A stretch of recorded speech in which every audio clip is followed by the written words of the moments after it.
Hello दोस्तों, welcome to my YouTube channel. तो आज हम देखेंगे गिट और गिटहब के बारे में। तो गिट एक वर्जन कंट्रोल सिस्टम है। मैंने एक ब्लॉग क्रिएट किया है जो कि लिंक से आप एक्सेस कर सकते हो। मैं ये लिंक आपको डिस्क्रिप्शन बॉक्स में भी दे दूंगा। तो देखिए, तो गिट क्या है? एक वर्जन कंट्रोल सिस्टम है। तो हम पहले गिट समझते हैं अच्छे से। तो गिट पिक्चर में आया कैसे? तो पहले क्या होता था कि एक सर्वर रहता था। सपोज सपोज एक सेंट्रल सर्वर है। सेंट्रल सर्वर और मल्टीपल यूजर है। सपोज एक ये ए यूजर है, बी। तो ये दोनों क्या करते थे हम उसको U1 और U2 दे देते हैं। ठीक है, तो ये क्या करते थे कि ये डेटा पुल करते थे यहाँ से, जो है सेंट्रल सर्वर। ओके, सपोज ऐसे ही 10-12 यूजर है तो सेंट्रल सर्वर से डेटा पुल करते थे। उसको हम सेंट्रल वर्जन कंट्रोल सिस्टम कहते हैं। तो पहले वैसा होता था, लेकिन उसके बाद उसमें इशू क्या आते थे कि अगर सपोज ये सेंट्रल सिस्टम ही फेल हो गई तो क्या होगा कि ना ही ये यूज़र 1 ना ही यूज़र 2 कोई भी उससे डेटा पुल नहीं कर पाएगा। तो ना ही ये कॉपी रखते थे। दोनों दोनों के पास कॉपी नहीं रहती थी। तो उसके वजह से क्या होता था कि अगर सेंट्रल सिस्टम में अगर कोई फेलियर आता था तो दोनों यूज़र एक्सेस डेटा नहीं कर सकते थे और पूरा सिस्टम कोलैप्स हो जाएगा। तो उसको ओवरकम करने के लिए हम क्या आया फिर, तो उसको रिमूव कर देते हैं। ये जो गिट है, गिट एक डिस्ट्रीब्यूटेड वर्जन कंट्रोल सिस्टम है। तो उसका मतलब क्या है? सपोज अगर ऐसे डिस्ट्रीब्यूटेड वर्जन कंट्रोल सिस्टम, इसको हम बोलते हैं गिट। गिट एक एग्जांपल है उसका। तो सपोज यूज़र 1 ऐसे ही, और एक यूज़र सपोज करेंगे हम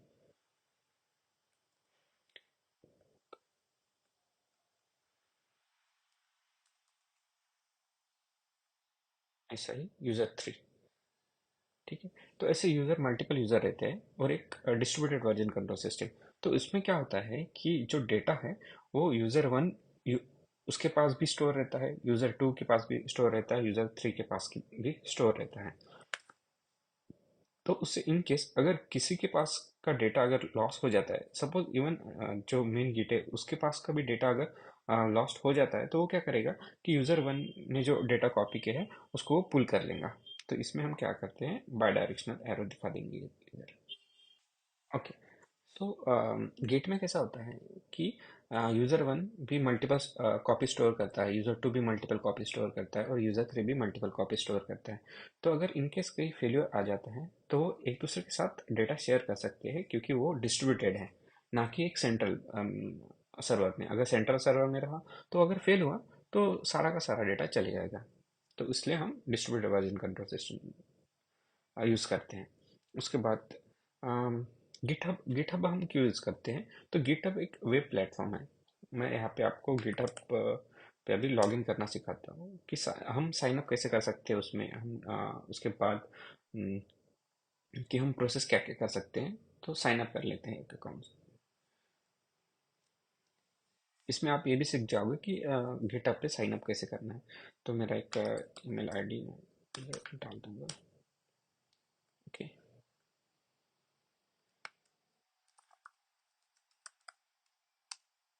उसके बाद एक यूज़र नेम क्रिएट करते हैं।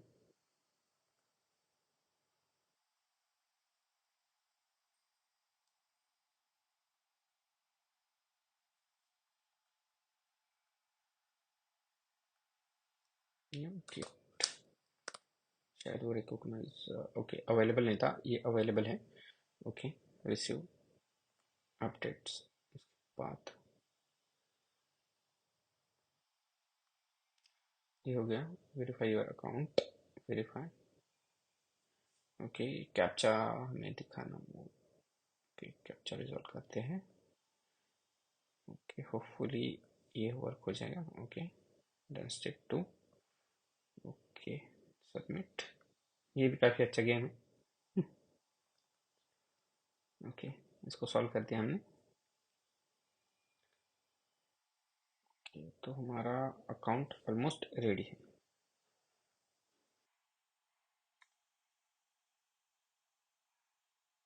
जस्ट मी कर देते हैं और यहाँ पे हम स्टूडेंट कर लेते हैं। बाद कोलैबोरेशन सारा का सारा हम सिलेक्ट कर लेते हैं। ओके, तो clients, project management, okay okay, continue with free. Okay, काफ़ी अच्छा एनिमेशन उन्होंने पहनना है।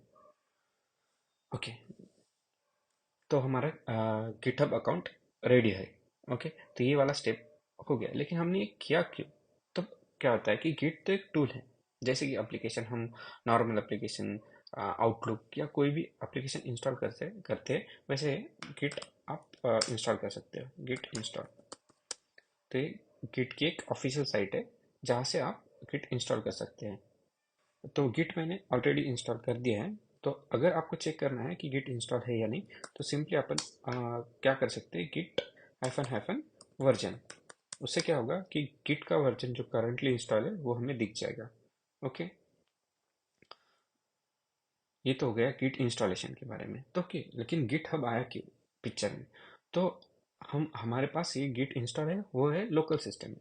लेकिन अगर आपको एक वेब पे चाहिए, अगर वेब एप्लीकेशन चाहिए जो कि बाकी यूज़र भी यूज़ कर सके, सपोज मेरा कलीग है जिसके पास कोड है, तो वो एक सिस्टम में जो एक रिमोट रिपोजिटरी है, तो आपको इन कीवर्ड नया लगेगा कि रिपोजिटरी है क्या।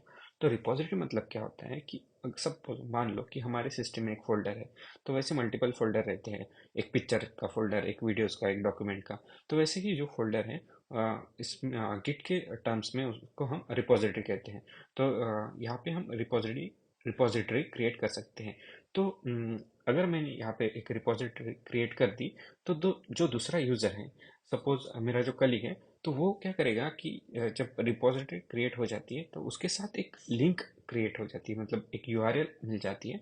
तो यूज़र सिंपली क्या करेगा कि वो जो लिंक है उससे वो रिपोजिटरी कॉपी कर सकता है। जैसे कि अगर मैंने यहाँ पे सिर्फ गिट इंस्टॉल कर दिया और एक फोल्डर क्रिएट किया और गिट इनिट कर दिया, तो वो गिट फो का लोकल गिट रिपोजिटरी क्रिएट होगी। लेकिन वो जो दूसरा यूज़र है वो तो कॉपी नहीं कर सकता ना मेरे इससे। तो उसके लिए उसने क्या किया, मतलब ये जो गिट हब है वो माइक्रोसॉफ्ट ओन करता है, तो उन्होंने क्या किया कि वेब प्लेटफॉर्म क्रिएट कर दिया है जिससे हम कोई भी दूसरा यूज़र है वो एक्सेस कर सकते हैं हमारी रिपोजिटरी को। तो चलो हम क्या करते हैं अभी, तो हमारा नेक्स्ट स्टेप हम देखते हैं कि नेक्स्ट स्टेप, तो हमने गिट पढ़ लिया, गिट हब क्या है वो उसके बारे में पढ़ लिया। तो लेकिन गिट, तो आपको ये आ गया होगा, लेकिन गिट में होता क्या है एक्चुअली, तो वो हमें देखना पड़ेगा।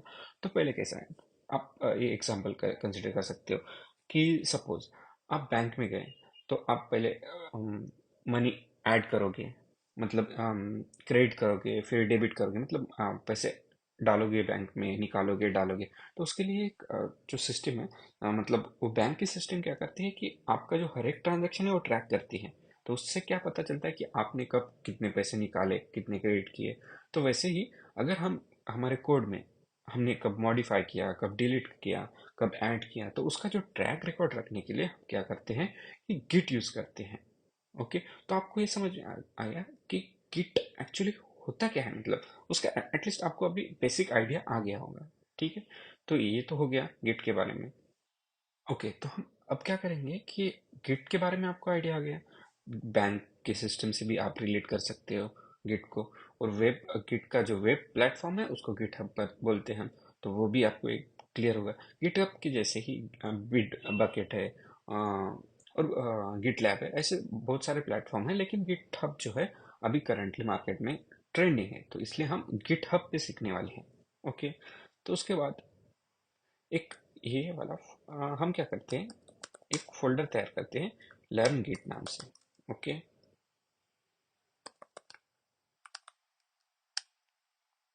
उसके बाद उसमें हम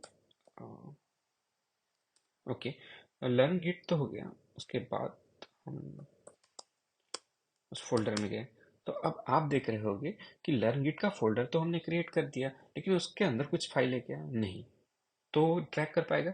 नहीं, बिल्कुल नहीं ट्रैक कर पाएगा, क्योंकि भले हमारे इसमें गिट इंस्टॉल है, लेकिन उसको पता नहीं है कि जो हमने फोल्डर क्रिएट किया उसको ट्रैक करना है या नहीं करना है।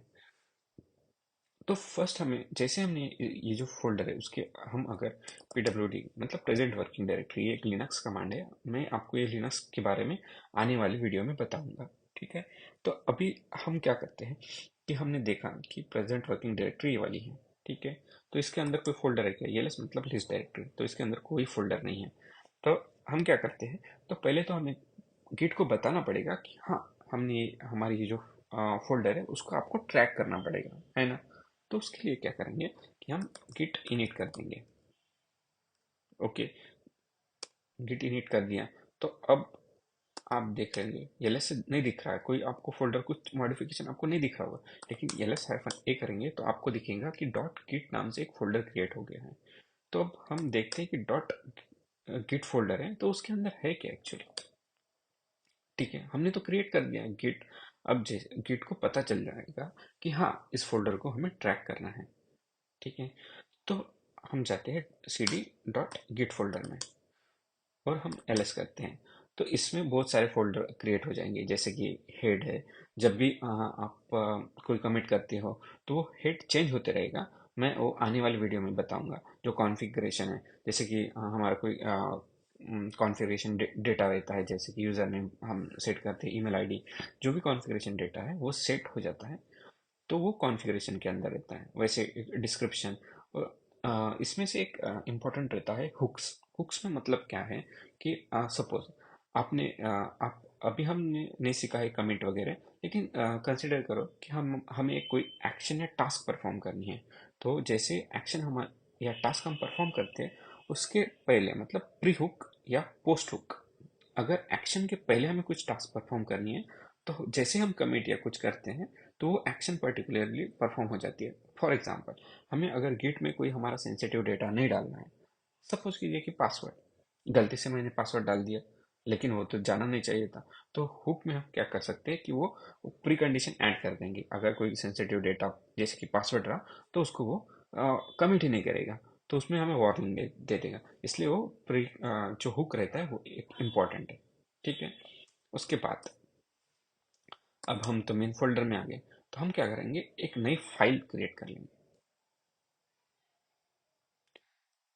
ओके, पहले तो हमें एक ओके पहले तो हमें एक नई फाइल क्रिएट करनी पड़ेगी। तो हम क्या करेंगे, एक सिंपल कमांड है टच टच 1.txt। ओके, तो टेक्स्ट आप यहाँ पे भी देख रहे हो कि एक फाइल क्रिएट हो गई। तो हम ओपन करके देखते हैं उसको, तो उसमें कुछ दिख रहा है? नहीं दिख रहा है अभी। तो हम क्या करते हैं, इसमें ऐड कर देते हैं, this is my first change. Okay, उसको हम सेव कर देते हैं। अब क्या करते हैं, गिट स्टेटस देखते हैं। तो हमें दिख रहा है कि हाँ, एक फाइल है लेकिन वो अनट्रैक दिख रही है। तो इसका मतलब क्या होता है कि गिट को एक फाइल मिली है जो एक फोल्डर है उसमें, लेकिन उसमें उसको पता नहीं कि उसको क्या करना है। उस फाइल के साथ उसको कुछ तो भी करना पड़ेगा, है ना। तो हमें उसको बताना पड़ता है, हाँ, ये जो फाइल है उसको आप ट्रैक करो।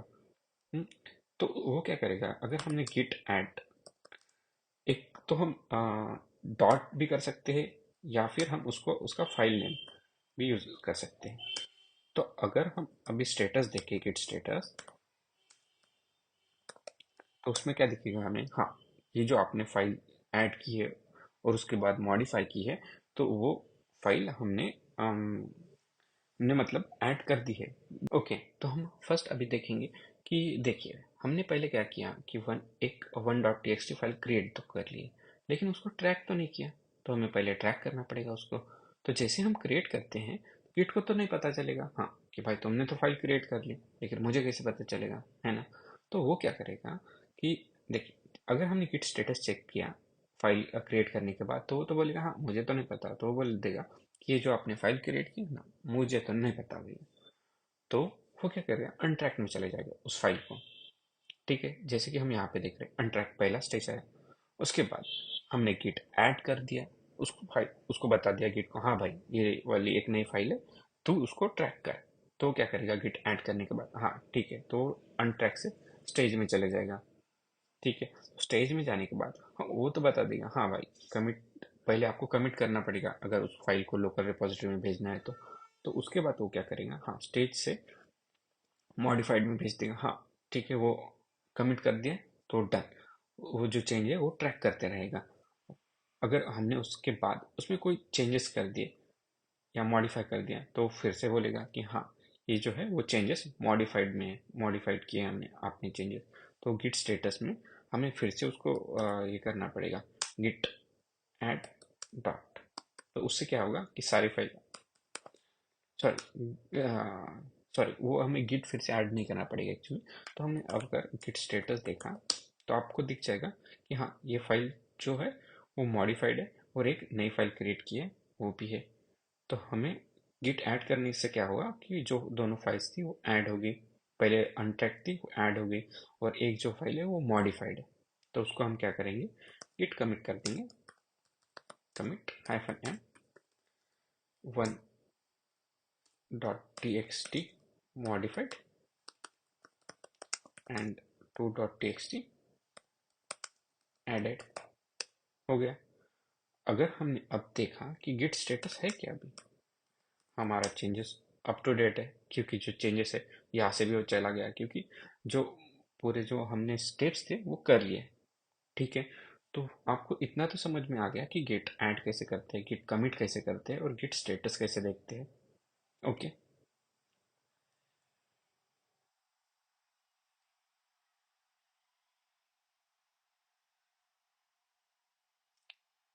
उसके बाद हम क्या करेंगे कि हम देखेंगे कि आ, हमने जो चेंजेस किए हैं वो भी आप देख सकते हो गिट लॉग से। एक कमांड है गिट लॉग, इसको थोड़ा बड़ा कर देता हूँ।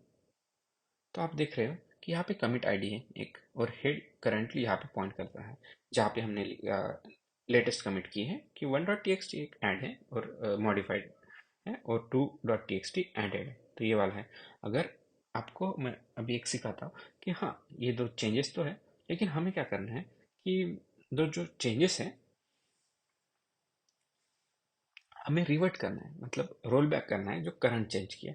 ये जो चेंज है वो चला जाए, 2.txt है वो भी चली जाए। तो हम क्या कर सकते हैं, हमें पहले तो कमिट आईडी कॉपी करना पड़ेगा, और एक अब हमने अभी देखा कि गिट लॉग से क्या होता है कि जो हमने कमिट की है वो आ जाते हैं। तो अब हमें क्या करना है कि गिट को रोल बैक करना है, जो प्रीवियस कमिट है उसमें जाना है। तो हम सिंपली क्या कर सकते हैं, गिट रिसेट, जो कमिट आईडी है वो कमिट आईडी दे देंगे। ठीक है, तो अब क्या हुआ कि देखिए कि अनस्टेट चेंज आफ्टर रिसेट, तो जो वन मॉडिफाइड वो दिखा। तो अब